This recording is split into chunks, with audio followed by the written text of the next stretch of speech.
Então tá, rapaziada, estamos aqui na Voz do Morro, né? E começando mais uma programação aqui, né? Com Vini conhecendo o microfone. Rafael, o brinquedo da casa aqui. Também conhecendo o Rafael. Gostou do microfone? É. Então a gente está começando aqui a programação, estamos com o convidado de hoje aqui, que é o Rafael. Te apresenta aí, Rafael, fica à vontade. Boa noite a todos, eu sou o Rafael, presidente lá da Alvorada. Eu sou um coordenador aí do grupo de estudo americanista Cipriano Barato. Então a gente faz entre nossas ações um programa de rádio, cujo nome é História em Pauta. E nós somos nômades. A gente começou lá em Alvorada, na Vila Americana, na 3W. Fomos depois para lá Integração. E agora a gente está sendo abraçado pela Voz do Morro.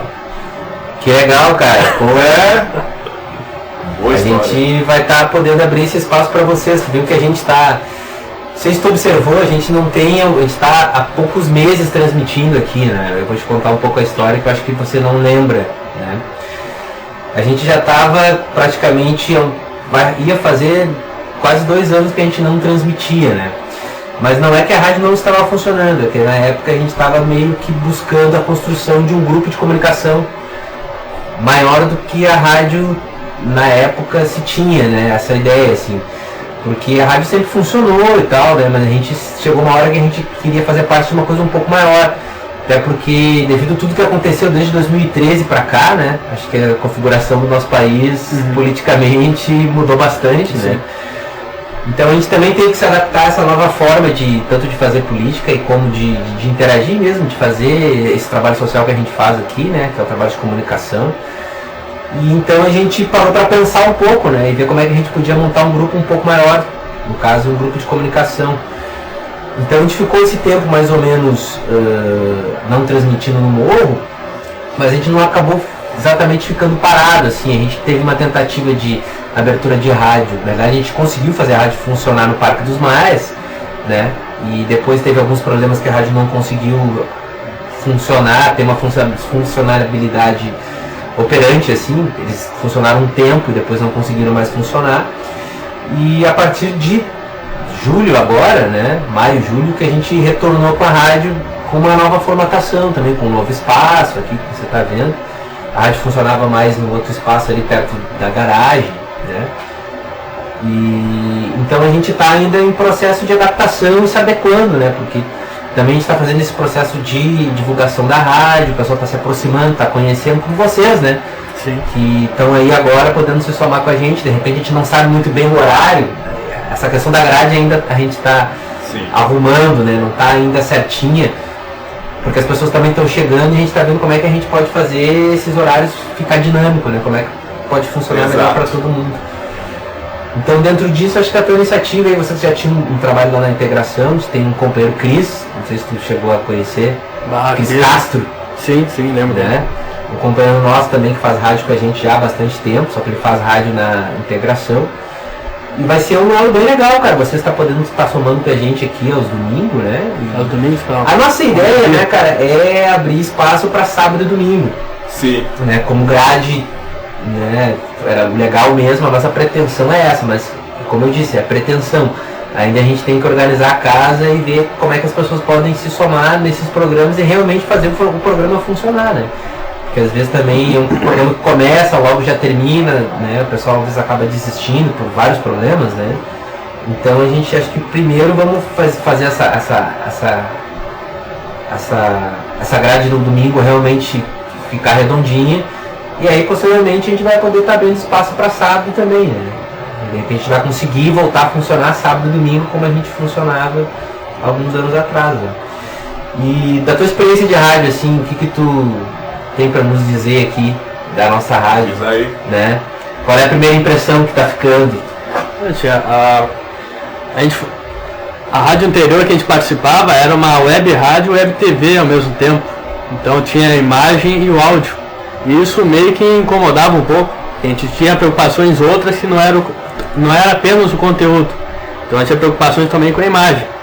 Então essa questão de a gente estar retornando nosso passado, que na 3W não tinha essa questão da imagem, era apenas o áudio, Então aqui a gente está meio que voltando ao passado.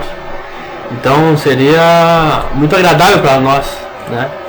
Numa rádio que é realmente uma web rádio, uma rádio.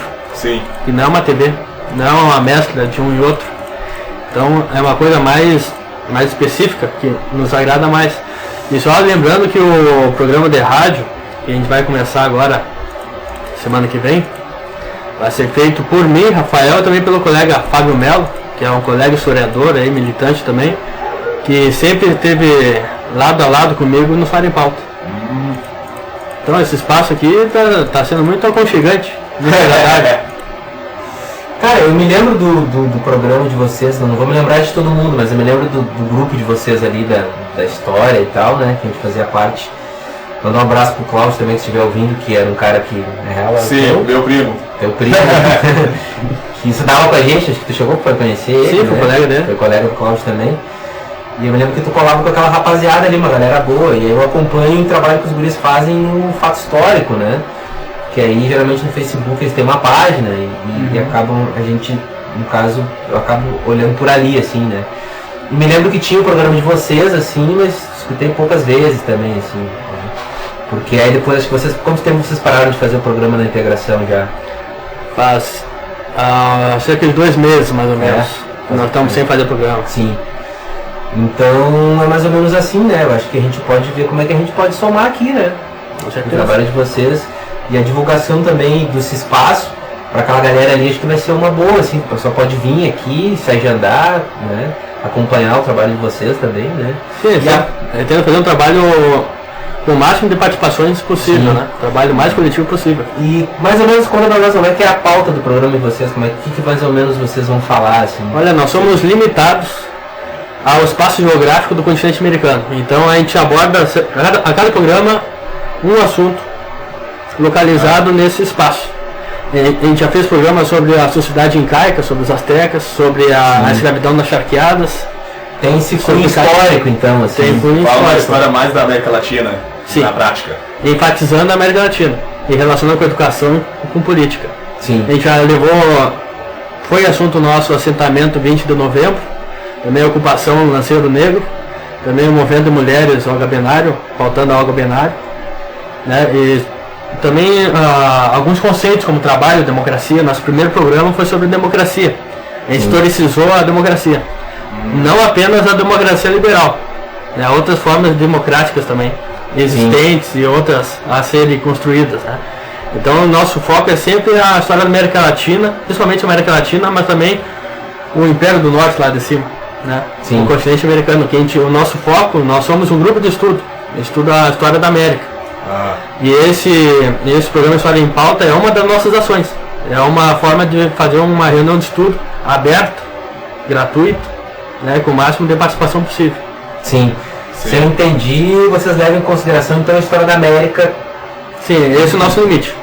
América do Sul, ou vocês incorporam a América do Norte como um continente americano mesmo? Todo o continente americano enfatizando a América Latina. Sim. Sim. Mas não Porque a gente não pode entender a nossa América sem Sim. entender América a do ingerência da América do Norte sobre nós aqui. Sim. A gente acaba também pautando a Europa, né? Que colonizou o nosso subcontinente aqui. A África também foi a mão de obra durante a época colonial no Brasil. Mas o nosso foco Sim. é a América Latina, relacionando com o restante do planeta. Legal, cara. Interessante. A gente vai estar podendo aqui, a gente tem um outro programa que a gente estava discutindo Sim, aqui, e o Vini aqui. E a gente começou com o Nós por Nós aqui, né? E é um programa que a gente estava com essa pauta parecida com o que vocês estão colocando, né? Só que pautada sobre a questão negra. Né? A gente ia dar um viés um pouco, chamar atenção para aquilo que acontece com o problema da negritude, o problema dos negros e negras e tal, né? E enfatizar um pouco essa história também, né?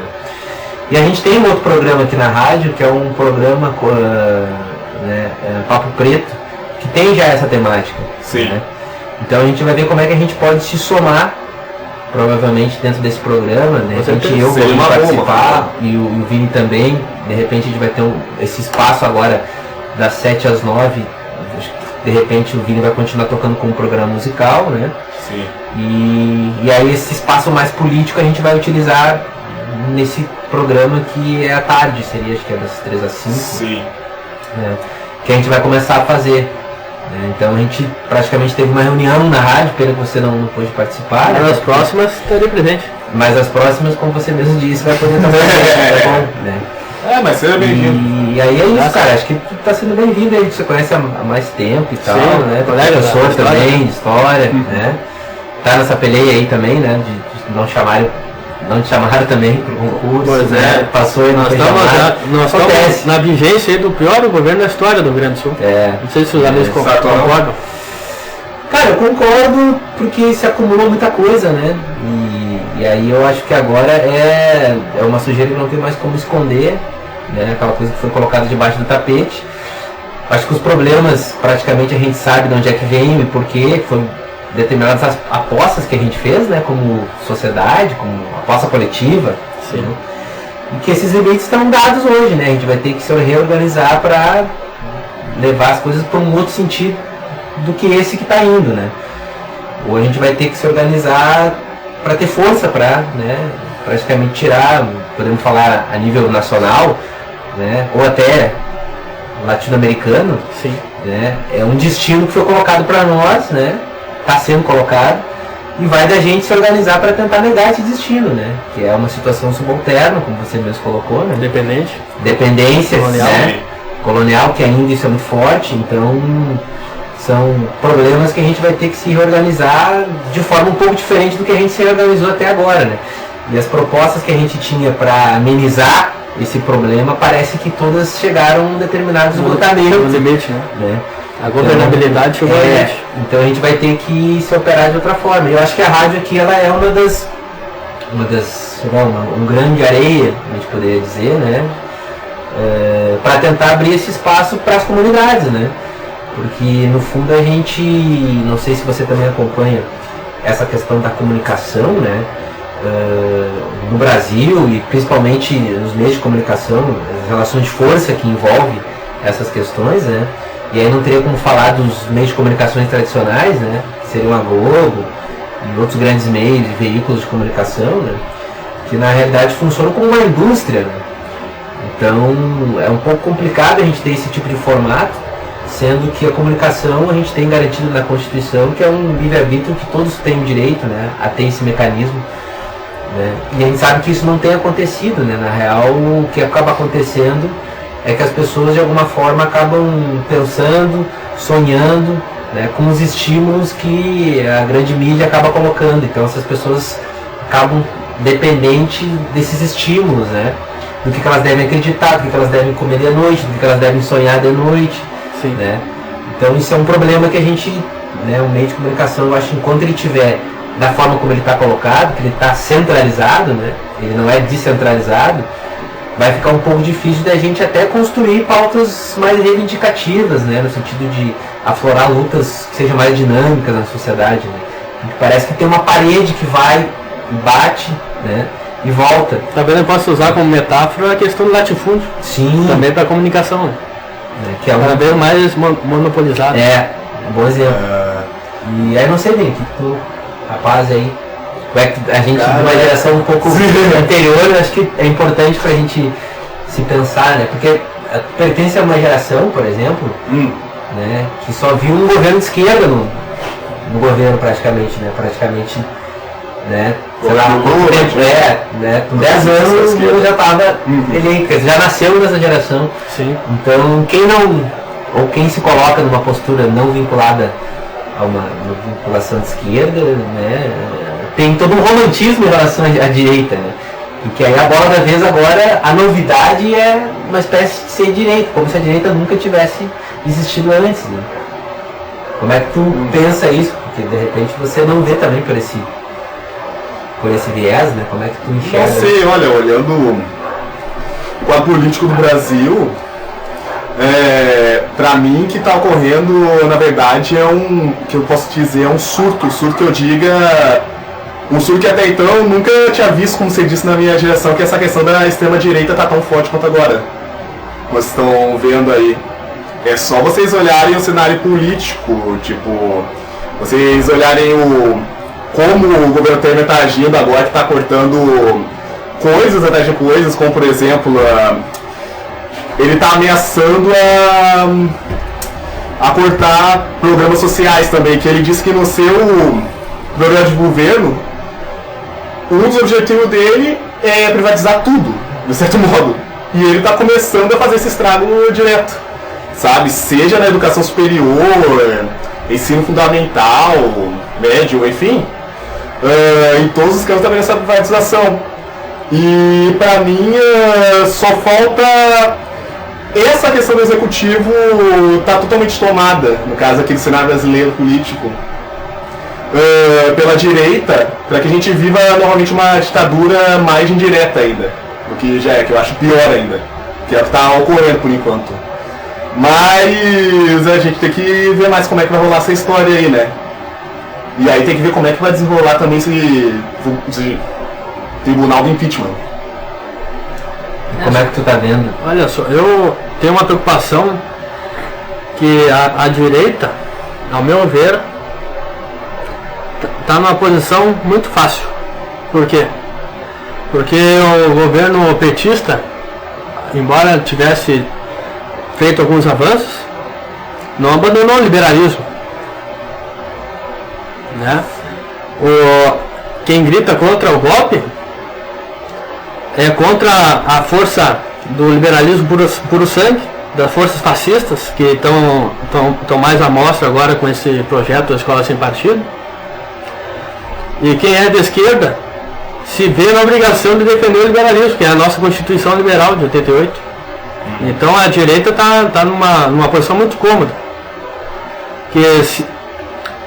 A era petista teve fortes componentes de direita, pelo viés liberal.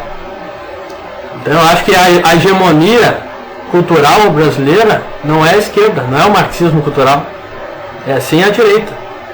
Isso, a visão conservadora é o senso comum na sociedade brasileira atualmente, incluindo o governo petista, que defende internamente o liberalismo, embora na relação externa tenha alguma independência. Mas como é que tu... Uma coisa que tu comentou aí, eu acho que a gente pode entrar, só para pensar um pouco, né? Tem um horário ali, mas acho que a gente está muito interessante. Que é o seguinte, como é que a gente, às vezes a gente não devido à nossa, né, acho que isso é um problema que a gente pode ter para pensar a questão da política, né? Às vezes a gente, muitas palavras, a gente usa muitas palavras e acho que isso acaba confundindo as pessoas humildes, ou de alguma forma né, é uma maneira de afastar as pessoas simples dos grandes problemas, dos grandes temas, né, que envolvem o campo político, né? E aí eu acho que falta algumas formas de ser colocada alguns problemas assim, porque até essa discussão, essa pauta esquerda ou direita, para algumas pessoas, né, ou as pessoas simples, eu fico pensando na maioria das pessoas, né? Que é uma maioria esmagadora, né, que acaba decidindo processos na realidade, né? No fundo, como tu mesmo falou, tu tem algumas minorias ativas, né? Seja minoria burguesa, seja qual for, minoria da elite, ou uma minoria revolucionária à esquerda, né? Mas ainda assim são minorias, né? E tu tem uma grande massa, né, que a gente pode chamar de senso comum, né, que no fundo não que seja senso comum, ela é colocada a ser senso comum, né? Que aí eu acho que tem um jogo de palavras que às vezes confunde um pouco, porque no fundo o governo PT, quando a gente fala liberalismo, me vem uma pergunta, né? Tem como ser reformista, né? E é por isso que eu falo, né, desse jogo de palavras, né? Tem como tu ter uma pauta reformista e não ser liberal? Depois da Carta dos Brasileiros, não. Não, eu digo até antes, assim, porque me parece que o governo que se diz vinculado ao socialismo, quando se coloca no campo reformista, fica um pouco difícil dele não ser liberal, né? E aí esse liberalismo, no fundo, ele pode ser melhorado ou piorado, a questão não é essa, né? Posso de repente fazer determinadas concessões ou não, mas no fundo ele tem uma matriz liberal. Então, me parece que a expectativa que se tinha em relação ao governo PT é por falta dessa visão, de no fundo, antes mesmo da Carta aos Brasileiros, saber que é um governo reformista, né? Porque isso me parece ser um tipo de vinculação que a gente não trabalha com muitos termos, né? E as pessoas simples, eu acho que conseguem entender mais fácil, a gente vai mais direto ao problema, né?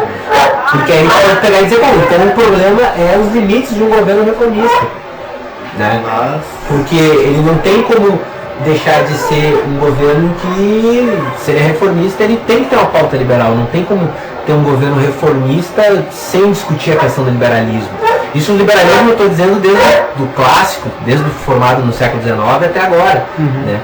Então acho que essa formação mais política a gente sabe que é mais difícil de se ter, né? E aí me parece que a gente tem algumas ingenuidades, assim, porque aí a partir disso acho que o governo do Lula, o governo do PT, ele acabou tendo medidas que não teriam como ser diferentes, né? Tu tinha um horizonte, tu tinha um teto já dado, né?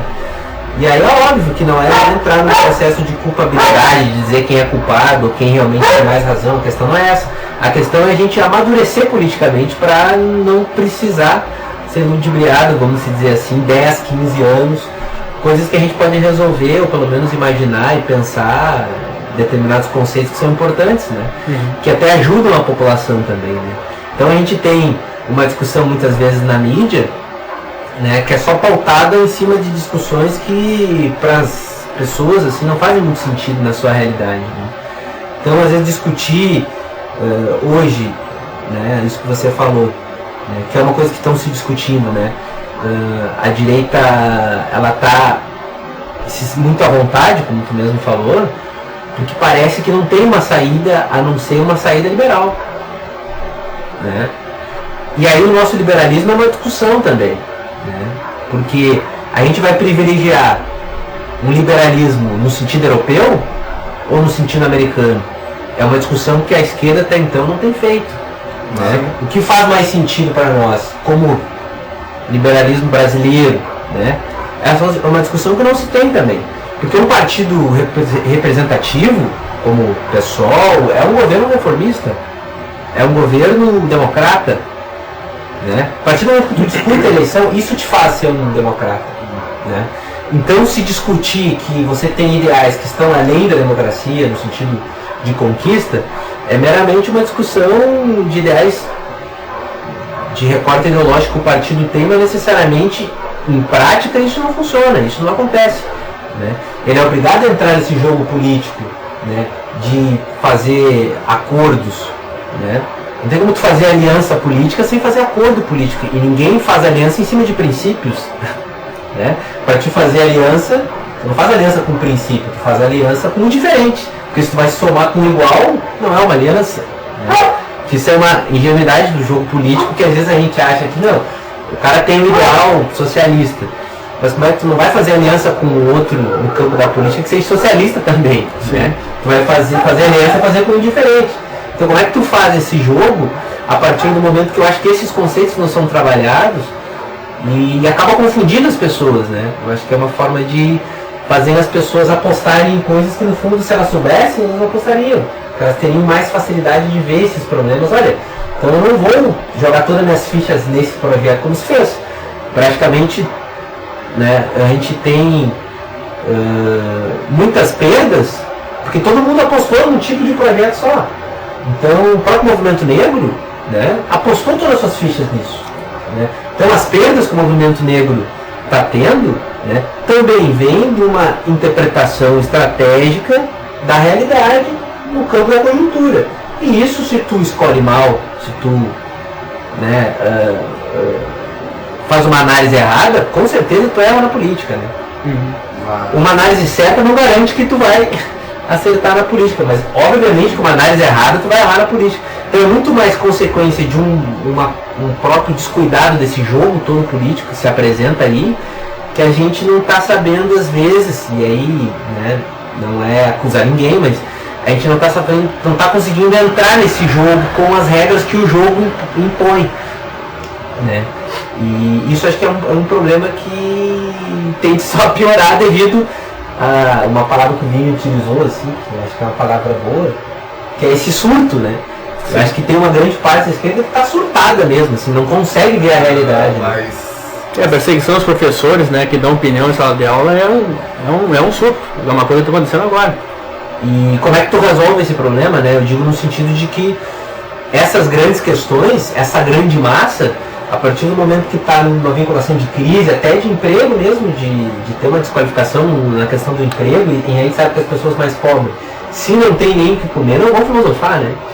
A gente só filosofa com a barriga cheia, ninguém filosofa de barriga vazia. Então, a escola sem partido e todas essas medidas vão sendo colocadas pela grande parte da população a ser discutida por pessoas técnicas no assunto. Né? Ela acaba abdicando porque ela precisa comer, porque ela precisa se sustentar. Então ela deixa para pessoas, ou especialistas, seja qual for o nome que a gente vai colocar, para decidir. Só que esses especialistas, como você bem colocou, né, eles fazem parte de um projeto de direita e de manutenção desses direitos de uma certa elite. Talvez não seja de direita, mas com um forte componente de direita. Não totalmente de direita. Né? Então fica um pouco difícil da gente ver uma saída fora. Porque sinceramente eu acho que o que faltou para a esquerda nossa é uma formação no campo democrático. A gente tem uma. Como é que a gente pode dizer assim?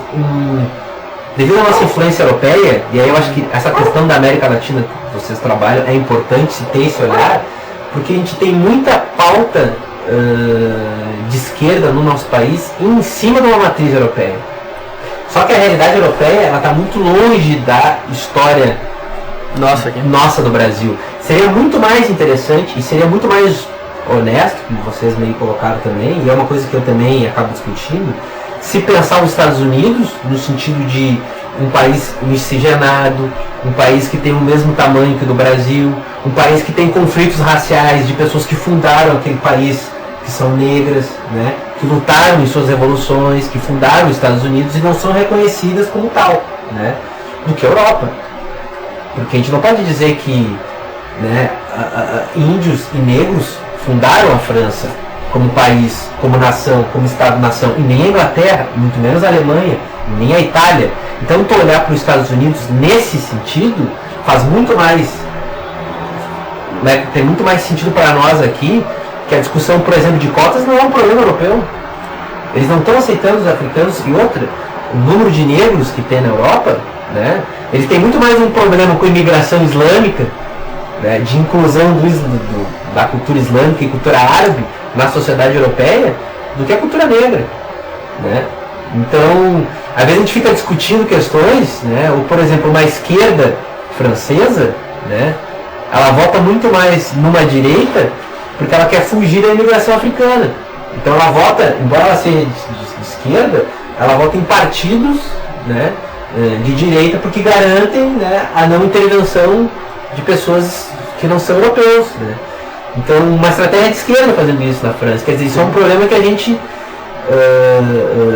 acaba, né, não conhecendo e desconhecendo e ter sido muito, devido à nossa formação, né, e ter sido muito formado por essa forma de pensamento. Acho que a gente esquece, por exemplo, que a questão das cotas vem pela política americana dos Estados Unidos e não uma discussão europeia, né? E isso é um recorte que ideologicamente a gente não faz na formação dos professores, né? Que a gente começa a ver os Estados Unidos só como um reflexo do capitalismo, como se fosse, é uma visão bastante religiosa, né? Porque parece que eles são um mal em si, né?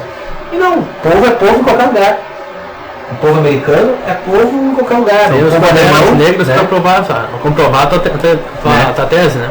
Então, são questões que, por exemplo, o movimento negro brasileiro se identifica muito mais com o movimento negro americano e só tem referência praticamente muito mais vinculado aos Estados Unidos do que um negro francês, do que um negro russo, porque não existe um negro russo, entendeu?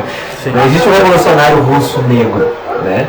Então são essas questões que, devido à nossa formação, eu acho que agora é importante a gente parar para pensar, não para fazer uma crítica no sentido de que erramos, né, mas para a gente ver onde é que a gente realmente está e quais são as regras do jogo, né? Quais são os remédios que a gente realmente está utilizando para resolver esse problema? Que me parece que se a gente não parar para pensar nisso, né, vai ser um problema bem complicado, né? Eu acredito que a pergunta mais importante para ser feita nesse momento é a seguinte: a democracia liberal é a única democracia possível? É uma boa pergunta. Nosso primeiro programa no História em Pauta foi sobre democracia, justamente por isso. Nesse debate pró e contra Dilma, a gente acaba reduzindo a democracia ao liberalismo. E isso acaba nos acomodando muito. E outra, né, as alternativas democráticas de esquerda, né, pela própria esquerda não foi utilizada. Sim. Ela sempre utilizou o liberalismo, né? Então são problemas, por quê? Porque não se tem aposta em teóricos, em outras formas de organização democráticas que são de vertente socialista, né, que acabam sendo escanteadas, né? Até porque não se discute também que o conceito de democracia ele foi disputado, né? Ele surgiu numa época e tanto esquerda quanto direita o disputaram como um conceito que fazem parte da sua matriz, né? Os liberais. Pode dizer que a origem histórica da democracia é a escravidão. Sim. Em Atenas. Nasceu bastante limitada e antidemocrática. E hoje, por exemplo, tu tem a democracia, sei lá, do século XIX, do século XVIII, já era uma democracia vinculada a direitos da igualdade, né? Contra o que a gente poderia chamar o direito liberal, que seria da liberdade, né, de mercado, que não é a liberdade plena, como a gente entende hoje, a liberdade de ter todos os acessos a, né, vamos dizer assim, ao que a sociedade tem para te oferecer como um bem, né? Mas uma liberdade só exatamente econômica, né? E aí, a partir daí, eles parecem que estão falando de uma liberdade mais ampla, né? Mas não é uma liberdade mais ampla, é uma liberdade restritamente econômica, né? Um exemplo da Escola Sem Partido é um projeto impulsionado pelos liberais brasileiros que pedem socorro para o Estado Nacional. Aí já tem uma grande contradição. Que é liberais pedindo apoio do Estado e eles são nominalmente contra a liberdade de expressão dos professores. Que é uma ideologia com forte componente, repetindo essa expressão, forte componente fascista. E levada a cabo por liberais, pedindo socorro para o Estado. Olha quanta contradição. E é isso, né? Até que ponto a nossa cultura aqui no Brasil, ela é bastante... Existe um fascismo brasileiro, podemos dizer assim, né?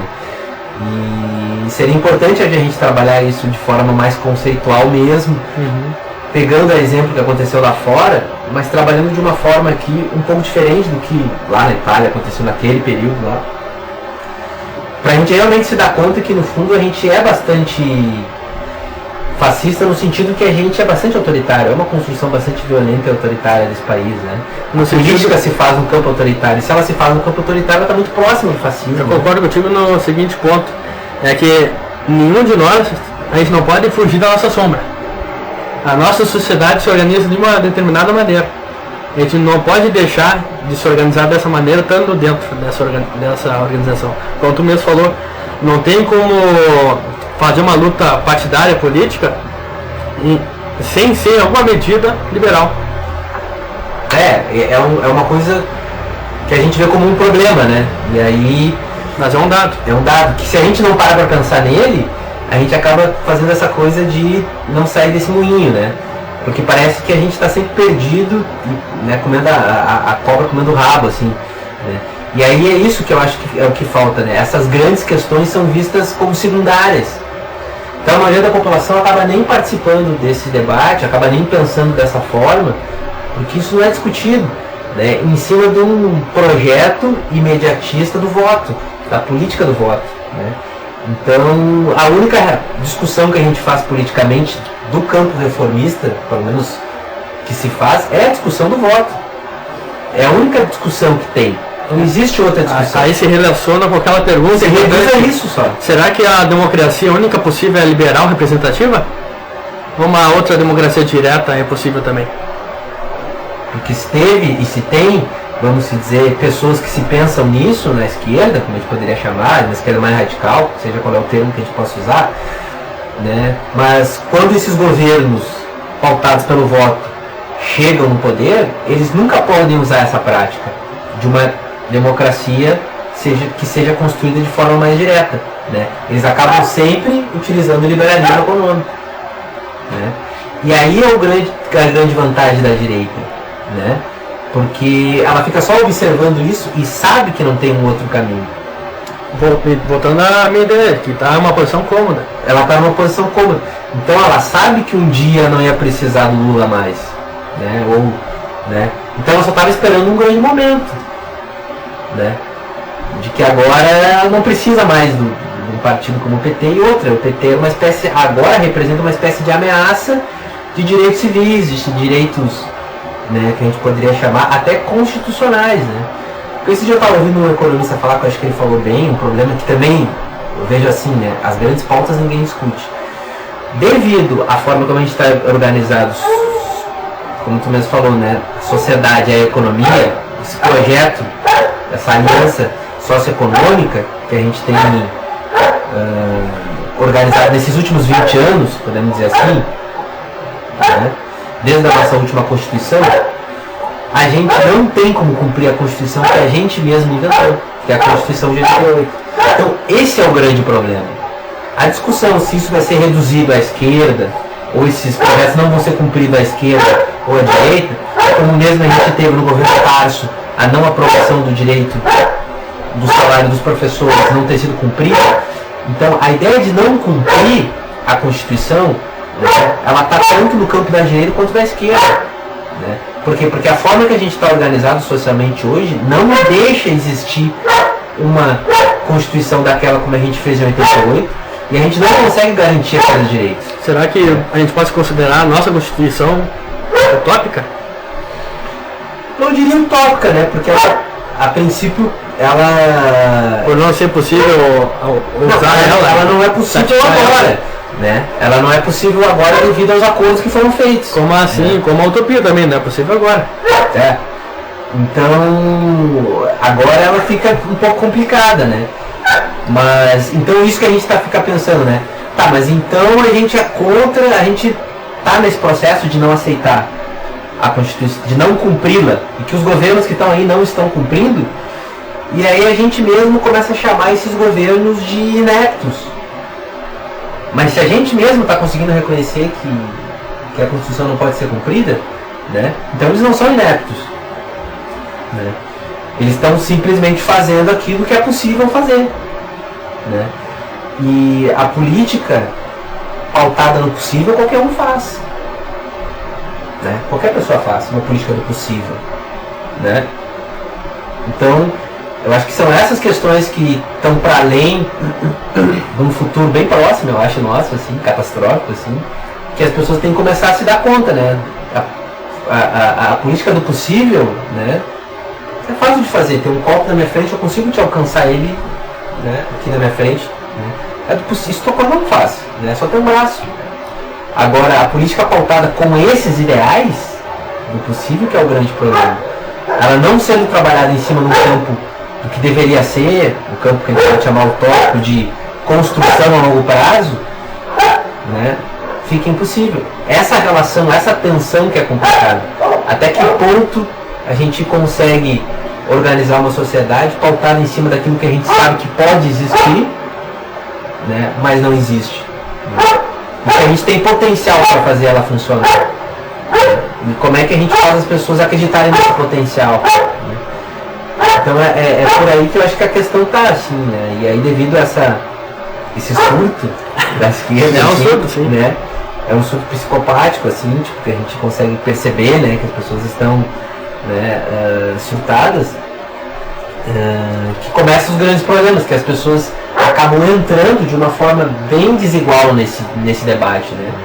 É muito desigual a forma como a população está entrando, as pessoas que não têm essa formação, né? Mas vendo para um lado positivo, tentando fazer um contraponto, as pessoas estão entrando de uma forma ambígua, estranha, surtadas, mas estão entrando no meio da discussão política.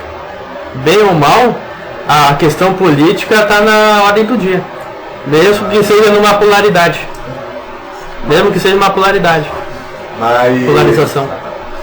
Mas assim, Rafael, Marcelo, eu pelo menos acho que nesses momentos é importante ser sincero sobre essas questões políticas. Aí a minha posição nesse caso aí é o seguinte: eu não vejo, pelo menos o mundo, o Brasil, o mundo no geral, falar assim, entre detrames de esquerda e direita. Eu vou até acelerar um pouquinho minha fala para não ficar um falatório do caramba que tá esse programa agora. Mas enfim, eu não vejo mais o mundo entre esquerda e direita. Eu vejo uma questão mais tipo racial. Racial porque de tudo isso aí eu não vejo a Constituição prestando pra mim e nem pro Marcelo, nem a esquerda prestando pra mim e nem pro Marcelo novamente, e nem direita, nem nada. O porquê eu digo isso, que independente da posição que a pessoa negra, ou a mulher ou o homem tomar, essa posição é, como eu disse, ou te dá um beijo no rosto e te dá uma marretada logo em seguida, ou simplesmente te dá uma marretada. Isso eu falo na questão negra totalmente. E eu não vejo isso aí uma coisa que vai tratar a nossa questão, no caso. Questão do homem e da mulher negra, sabe? Porque quem acaba sempre, de certo modo, se ferrando disso tudo, quem é assassinado, quem tem criança morta, de certo modo, somos nós, sabe? E aí eu não consigo ver nenhum governo assim, tipo, seja Lula, seja Aécio, seja qualquer coisa, dando conta do real problema, sabe?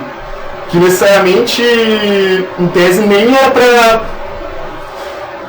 Não é um problema de vocês, de certo modo, que eu diga. Porque vocês nunca vão sentir o que é, no caso, a gente perder um irmão no meio da rua, ou uma irmã, no caso, sabe? Eu vejo a política uma coisa, essa política brasileira, assim como a do mundo, uma coisa tão separada da questão negra, que eu não vejo uma solução inerente. E quem acaba sendo pobre é o negro. Quem acaba nas grades, o negro e a negra. Enfim, entre outros detrames, somos nós, no caso, que acaba se ferrando, sabe? Eu não vejo nesses detrames a política, sabe? Toda a história do Brasil, assim como a história de qualquer negro vivo, foi marcada por isso, sabe? E a história conta. Isso aí é só você ver o caso Angela Davis. Ela não foi necessariamente presa por conta da época como é que eu vou dizer, da Guerra Fria, que falaram que era socialista. Não é por isso. Foi pela quantidade da negrada que ela mobilizava para se unir e lutar contra uma supremacia racista, do que necessariamente uma posição política, sabe? Por ela ser negra, é uma questão mais racial do que política no geral. Por isso, eu não consigo mais ver o mundo numa questão de esquerda, direita, se eu sou anarco ou não, ou sou direita. Eu consigo ver o mundo numa questão racial. Porque na história quem sempre se ferra, em qualquer momento, é a gente. Mas no geral é isso, assim, eu acho importante nesse sentido, pelo menos, eu vinha falando, eu me posicionar, sabe? Eu pelo menos acho. E é isso aí. Se puder voltar uma música agora, hein? Eu sugiro uma música pra gente dançar, no caso que é chamada Call Dance, do Steel Pulse. A gente vai ver ainda aqui, a gente vai selecionar. Mas já tem uma playlist que também o Marcelo colocou, mas é uma sugestão. Eu vou botar acho que a gente está fazendo uma reflexão aqui, né? Então acho que é importante, né? E o nosso parceiro aqui acabou participando, acho, dessa reflexão, essa ideia. Sim, acabou. E aprendendo com vocês. Sim. Que essa questão negra, realmente, quando a gente estuda a história do continente americano, a questão negra não é enfatizada. Que é um dos elementos quando a gente estuda esse vasto espaço geográfico.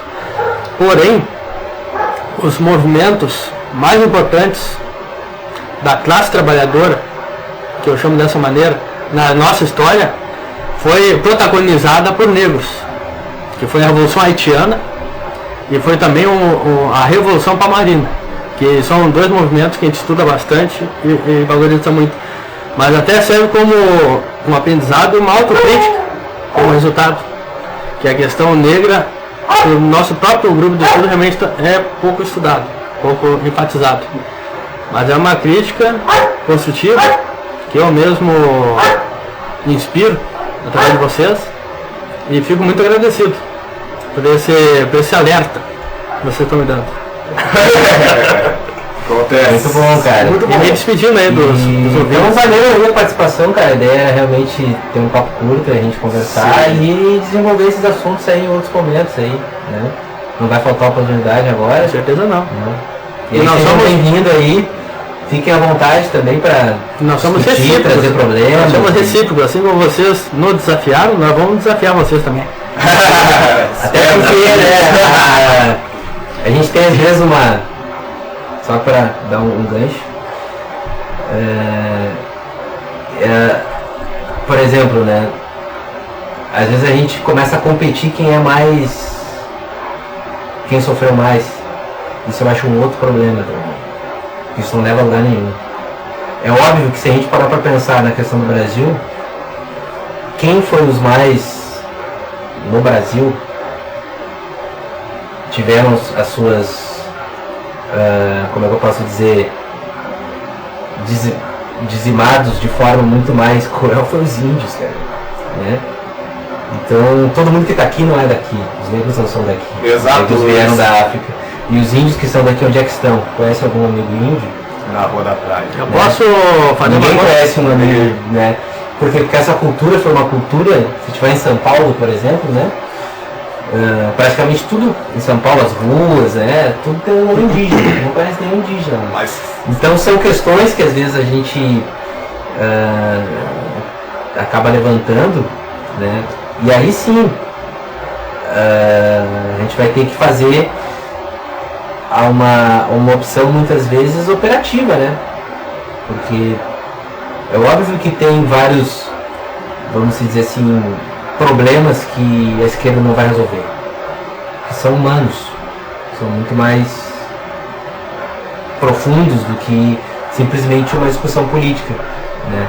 Agora, sem a política, né, aí sim a gente vai estar falando para dentro, né? Porque sem ela não mobiliza ninguém. Eu gostaria de fazer uma pergunta para vocês dois.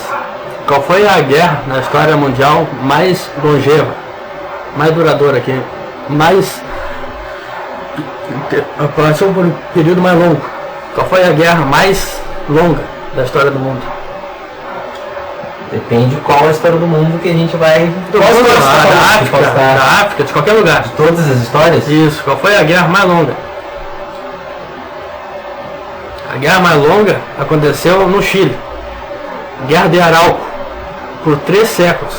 Os Mapuche, depois de resistirem aos Incas, resistiram aos espanhóis, venceram, a coroa espanhola aceitou a autonomia dos Mapuche e não tributou eles. Aí, nessa questão de saber quem sofreu mais, quem sofreu menos, os indígenas também têm histórias de luta e de vitórias. Entre elas, essa vitória contra os espanhóis na Guerra de Arauco, que foi a guerra mais longeva da história do mundo. É um grande fato que pouca gente conhece. E outra, né, isso que tu levantou também, o continente americano tem 4 grandes revoluções, né, que são pouco estudadas até, né. Uma na América do Norte, que a gente já sabe que é a Guerra Civil, tanto a Guerra Civil Americana quanto a Independência. Uma guerra, a Revolução Mexicana, né, e a outra a Revolução Cubana, que a gente conhece também, e a Revolução Haitiana, né. E todas essas revoluções foram pautadas por, pelo menos uma grande parte, pelo menos da América do Sul, que a gente poderia chamar, e América Latina, por povos indígenas e negros, né. E isso pouco é colocado, vamos se dizer, no mesmo patamar de outras revoluções europeias, como a gente poderia chamar, né. A gente conhece muito pouco dessas revoluções aqui, né. E sempre quando a gente vai pensar essas revoluções aqui, a gente pensa com os conceitos europeus, né. É um outro problema também, né. Mas, cara, a quem interessa, assim, a informação dessas revoluções, sabe? O porquê que, assim, os indígenas foram tão massacrados quanto os negros. E outra coisa, nós negros não queríamos estar aqui no Brasil de certo modo. sabe? E os índios não queriam que fosse massacrados, tivesse as suas terras roubadas assim com as nossas. A gente não queria ser escravizado. Não queria estar aqui. Não, mas assim, cara, pensa bem quem é o verdadeiro vilão dessa história. Sabe? Tipo, a quem interessa o não saber dessas guerras aí que teve, participação, seja indígena ou negra, a quem interessa isso aí? Sabe, não é uma questão de esquerda, direita, qualquer tipo de esquema político vindo da Europa. Vai interessar quem é supremacia branca. Eu não consigo ver assim, sabe, esse detrás. Não é uma questão de desinformação. Isso aí vai interessar a quem está no poder. E não é uma questão de quem está no poder por direita ou esquerda. Vai interessar uma coisa, supremacia branca, raça branca. Por exemplo, é que também tem umas coisas, né, que acho que esse negócio que você levantou aí é legal, né, de pensar. Você fez uma pergunta e eu ia fazer uma outra pergunta agora, né? Antes de você partir. Sim. Porque às vezes a gente é treinado a pensar algumas, né, questões como se fosse inventado na Europa. E muita coisa não foi inventada na Europa. Né? Então a gente tem, às vezes, tanto no campo político quanto no campo da ciência, por exemplo, até mesmo no campo da religião, que a gente trabalha hoje de forma, e foi ensinado de que isso, por ter passado pela Europa, ou pelos europeus de repente ter dado a última formação, a gente pode dizer, desses conceitos ou dessas elaborações, parece que é europeu. E isso também para mim começa a ser um outro problema a ser pensado, assim, porque, por exemplo, né, então já que vem os números, é a pergunta que eu faço, assim, os números. Quem inventou os números? Olha, eu arrisco dizer que o zero... Os números que a gente utiliza hoje, assim. O zero é daqui, né? O zero não foi dos maias? Não. Os números são indianos. Né? Eles não são europeus. Né? Mas a gente é ensinado a pensar a matemática europeia. Exato. Né? Então, às vezes, acho que a gente também tem que cuidar aquilo que dizem ser europeu e, no fundo, não é europeu. Né? É uma construção. Né? Então, por exemplo, né, a gente teve intérpretes europeus. Isso não faz deles, de alguma forma, ser dono daquelas concepções. Porque o problema é a gente aceitar essa premissa, porque aí tudo eles inventaram. E aí quando tu quer construir um mundo fora do cenário europeu, às vezes é muito mais essa dificuldade que a gente tem de não conseguir construir uma outra pauta, isso que você colocou, tá, democracia, como é que a gente vai construir um outro regime político a não ser o que os europeus criaram? Mas a questão não é essa, porque não foi eles que criaram. Né? Mas pouca discussão em relação se tem sobre isso. Né? Por exemplo simples, filosofia. É dito que foi inventado na Grécia. Né? Não foi? Então tu tem várias coisas, né, como eu estava colocando dos números, por exemplo, que são indianos, né? Apropriações que os europeus tiveram, né, sobre outras culturas e colocaram um selinho europeu. E aí chega aqui, muitas vezes, o que a gente faz? A gente olha que tem um selinho europeu, parece que não presta. Então a gente também às vezes reproduz esse tipo de preconceito em cima de uma coisa que no fundo não é deles. Né? É como se tu ter sido roubado e você aceitar que a partir do momento que você foi roubado, que aquilo que foi roubado é do outro, né? E não é mais seu. Né? E isso foi feito sistematicamente aqui. Então muita coisa que a gente se discute também, aí é como é que a gente pode chamar um puxão de orelha, nós assim, né? Nós como digo eu também. A gente teve certo cuidado de o que a gente olha, ver se exatamente como se construiu para a gente poder saber de onde é que vem exatamente. E até o problema não é também às vezes, né, se pensar que vem de um lugar ou vem de outro, porque a geografia também foi inventada. Como assim europeu? Né? Então é um outro problema que se tem, né? Então só se a gente aceitar as premissas da geografia, que foi inventada onde? século XIX, né? E eles que disseram, né, onde é que começa a África, onde é que começa a Europa, onde é que começa a Ásia, né? Então a gente desconstruir também essas interpretações às vezes é muito mais importante, porque faz a gente ficar mais livre para utilizar determinadas ferramentas que no fundo foram inventadas para resolver problemas, independente delas serem feitas por africanos, ou feitas por europeus, ou feitas por latinos, ou feitas por índios, né? Tu queres dizer com isso que há uma possibilidade de a gente desenvolver o país, melhorar o país, ocupando o espaço liberal, ocupando o liberalismo? Não nesse sentido. Eu acho que primeiro aqui a gente tem que entender como é que o liberalismo funcionou, né? E como é que ele funciona, né? Porque o nosso liberalismo não é o liberalismo americano, né? A nossa economia não é a economia americana, né? Nós, se montar uma banda aqui, lançar um CD, vai ser vendido aonde? Né? Não é o mundo.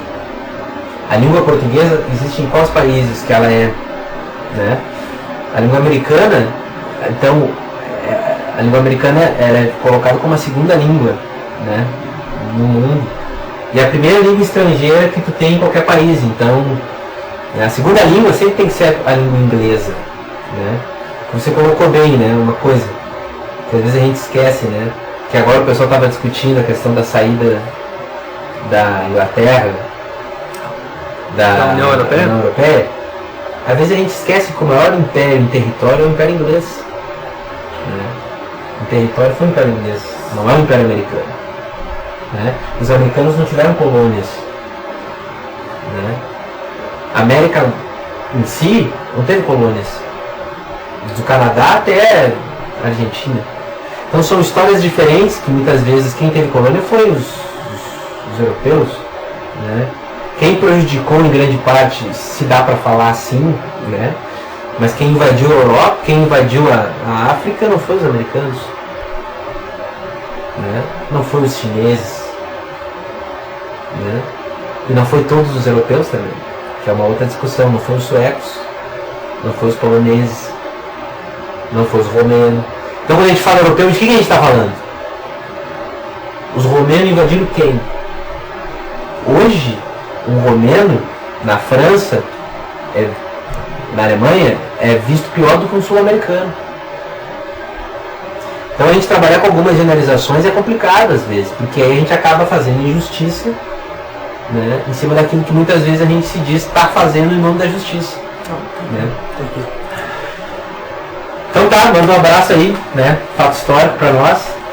Manda um abraço pros caras lá que estão ouvindo a gente aqui ou não? Bom, nós temos uma parceria com o Fato História, né? Na verdade, a gente organiza o grupo de estudo americanista Cipriano Barato. A gente tem uma grande parceria aí, amizade com o Davilir, todo o pessoal, né? E a gente manda um abraço a todos que estão ouvindo e agradecendo a paciência de todos que ouviram até agora e agradecendo, dando os parabéns por essa parte de vocês. Ficamos aí, né, abertos e queremos que vocês também venham aqui participar, até para fazer aqui um espaço que aos sábados funciona também. Se quiserem fazer uma empreitada aqui de discutir a questão de utilizar a mesa e o espaço aqui aos sábados para essas discussões latino-americanas, também seriam bem-vindos. Fiquem à vontade. É porque o nosso grupo de estudo é nômade e não tem uma sede. Isso é muito bom. Então é isso aí, galera, encerrando aqui o programa Nós por Nós. Dá um oi aí, Marcelo. Então tá, né, fechando aí. Valeu todo mundo aí, Nós por Nós. Vamos estar na soma aí sempre. É isso aí, então até domingo que vem aí o Coisa Arada do Rodrigo.